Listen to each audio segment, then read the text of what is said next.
Hey guys, welcome back to my channel. Today, as per the title, I am back with another video, but this time it is my 2022 reading list. I have a bunch of books here that I am determined to read this year. Some I've bought recently, some I haven't read yet, one or two that I've started and just put down and never picked back up, a couple that maybe I've read already but I want to reread and pay more attention to it. So basically, Ben and I this year have decided that we are going to be reading more, and I wanted to read a book a month last year, which should have been easy, but I just didn't. And this year, I don't know, I've just kind of rekindled my love for it over the Christmas period. So I thought I would show you guys what I'm going to be reading this year. So I'm going to start with the two books that I am currently reading.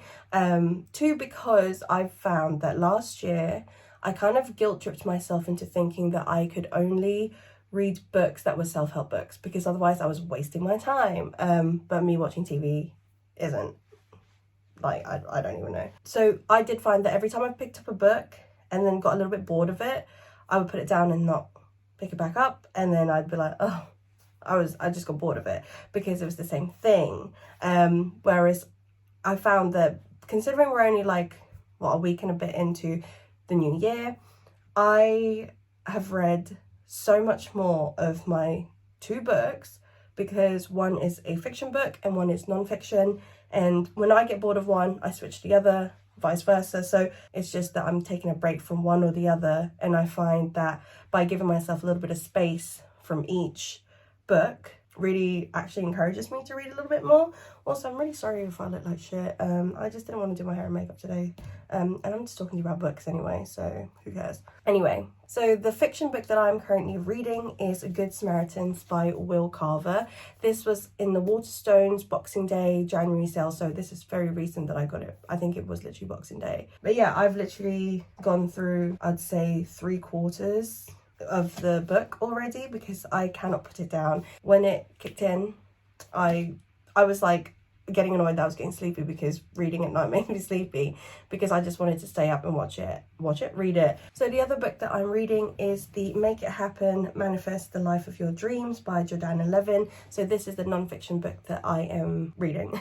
I found this at TK Maxx and it was only $2.99. I don't know if you're someone who believes in like manifestation and stuff like that, but last year I gave it a go, and I'm not saying I'm like, I will be a millionaire and then I'll wake up tomorrow with like £1 million in my bank. It's worked. Like, there's been times where, basically for me, the thing that I've picked up from manifestation thus far is that if I just emit negative energy and always say, oh, I can't do that, I won't do that, this will never happen to me, all negatives, I found that they didn't happen to me, or I didn't get them, or if it did happen or I did get them, it was like kind of like it dragged on, or it was really difficult. Whereas I've had quite big things that I feel like I've manifested in my life happen, and I don't know whether that's because subconsciously, the more I think about it in a positive way, the more achievable it seems. So like, I was doing things that attracted that, or like made it happen. But either way, I am here for it and I wanted to know more about it, so I thought I would pick up a book on manifestation. Okay, next is a book that my friend Venetia actually just lent me last night. I've seen this everywhere. It is like a critically acclaimed book, and I don't know why I've just never seen it, because I think when it was really big, that was when I wasn't really into reading again. But I saw it on her bookshelf because we were talking about, you know, like wanting to read more, and I said, oh, like, is that any good? Because I've been seeing that everywhere for like the last few years, and I don't know whether I should pick it up. You know, she just said, you know what, she's read it, you know, she'll happily lend it to me. So I'm very excited to read The Secret Barrister, because I feel like I actually didn't tell you what book it was. It's the Sunday Times bestseller, so I'm very excited to read this. Okay, so the next book that I have, I'll group these two together just because they're from the same author, and they're kind of like the same thing, but they are two self-help books, and it is the New York Times bestseller You Are a Badass, How to Stop Doubting Your Greatness and Start Living an Awesome Life by I've heard really good things about it. I don't know, I just love self-help books like this, and especially last year I was in a place where I really need them, and yeah, I think now I'm in a better position in my life and mentally. Being able to then read this will allow me to kind of see it and absorb it in a different way. And it's one of those books that's quite short, again, 250 pages, I think, 252. And so yeah, and I've seen this everywhere, and Ben actually bought me this for Christmas, so I'm very excited to read this. The next book, another one that I got for Christmas, is the You Are a Badass at Making Money, Master the Mindset of Wealth, again by Jen Sincero. This one is not a New York Times bestseller, but it's fine because I this year want to focus on my financial journey, and just there's been a lot of loans that's been accumulated because I was a student, and I want to get rid of them before I turn 30, which is in a couple of years. And so I wanted a book that would kind of help me understand and dive into that a little bit more. So yeah, Ben got me this because he was aware that that's something that I was looking at doing. So yes. Okay, the next book that I have is, I think people buy it as a coffee table book, but he is my favorite artist of all time. We are going to the live exhibit of his work in March. We've had to postpone it quite a few times. We're supposed to go before Christmas, just because of COVID. But it is the Van Gogh Biography by Ingo F. Walther. I bought this from Amazon, and there's a lot of different artists that they make these books for. But Van Gogh, like I said, is my favourite. And I think this only was like £12. And there's something about like his story, like I said, that really interests me and intrigues me. So yeah. So the next two books that I have are Christmas gifts from Ben. The first one is James Acaster's Perfect Sound Whatever. I think he's really funny. He just is so sarcastic and dry. So I'm really excited to read this. It's a Sunday Times bestseller. And I think it's about music, so it'll be interesting to kind of read his piece about music, because I only really know him as a comedian. And the other is Louis Theroux's Gotta Get Through This. He's just an amazing journalist. Anyway, he is my favourite. Him and David Attenborough are god tier, and I don't know, I just thought that this would be quite a good read. So yeah, no, Ben knows how much I love him, because Ben also is in love with Louis Theroux. Okay, so I feel like I've had a lot of non-fiction books shoved your way just then. So actually I do have, I think I have maybe one or two more like non-fiction books, but then the rest I think are fiction books. So anyway, let me carry on with the non-fiction books then. This one I bought ages ago, and I read like a couple of pages, and it just made me feel so stupid, I'm not gonna lie, but it's so interesting. I think I read like the first 5 pages, and then I didn't know where it was because it fell on the side of my bed, and then when I tidied up I found it, and now it's in my 2022 reading list, and it is Stephen Hawking's Brief Answers to the Big Questions. But yeah, anyway, I thought that this would be quite an interesting read, and it's a different writing style to the other books that I have, so yeah.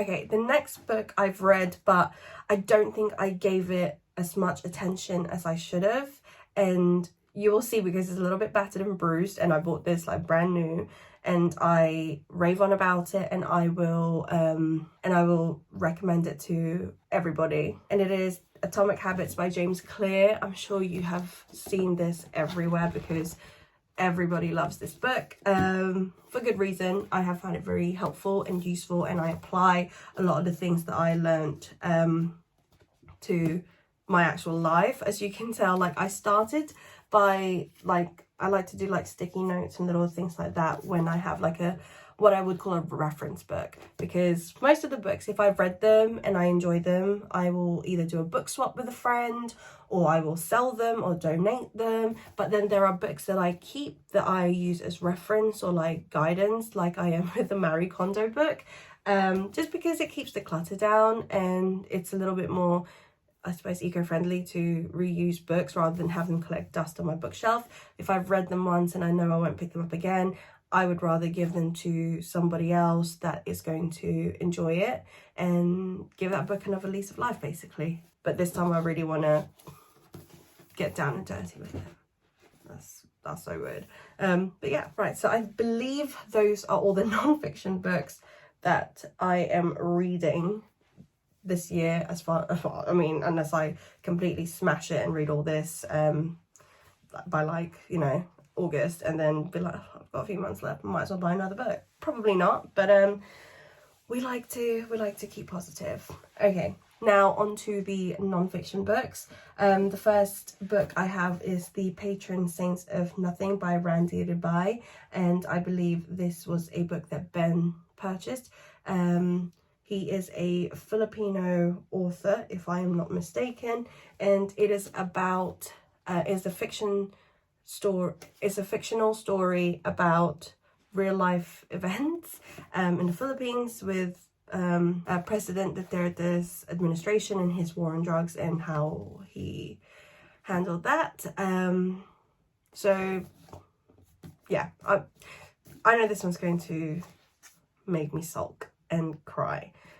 I know this one is going to absolutely break my heart. The Guardian even says it's a heartbreaking and original novel, and I think it's just really great to see work here in England that is by a Filipino. So yeah, I'm very excited, but also dreading to read this one. Okay, next is Sweet Home by Wendy Erskine.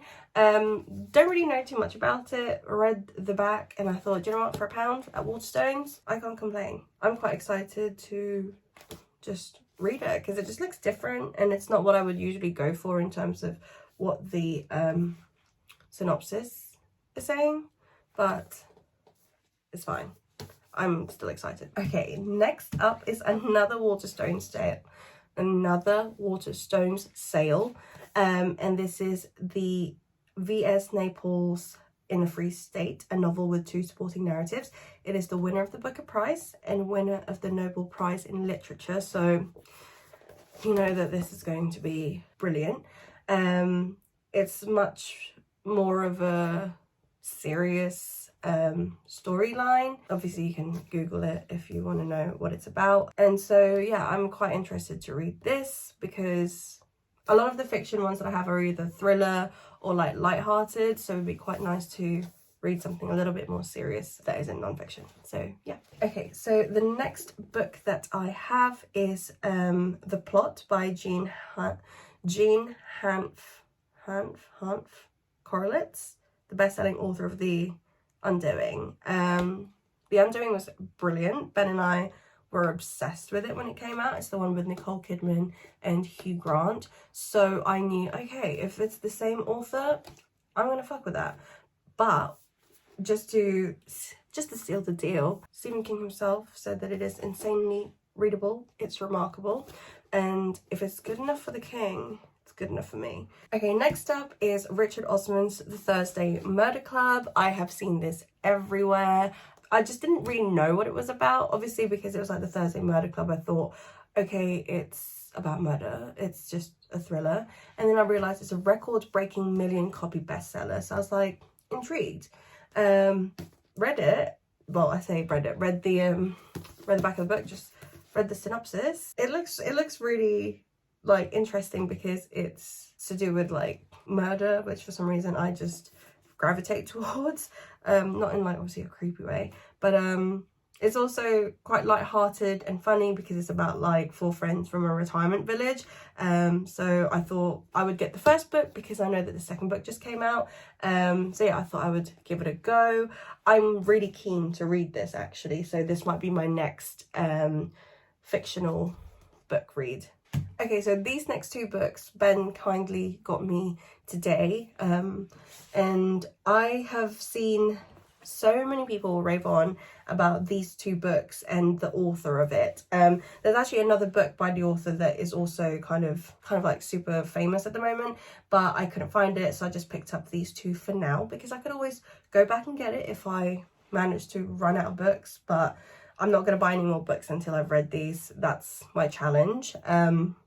But it is Taylor Jenkins Reid, and the first one is The 7 Husbands of Evelyn Hugo. I thought I'd give it a go, because surely if people are raving on about it, it must be at least halfway decent. So yeah, I picked that up.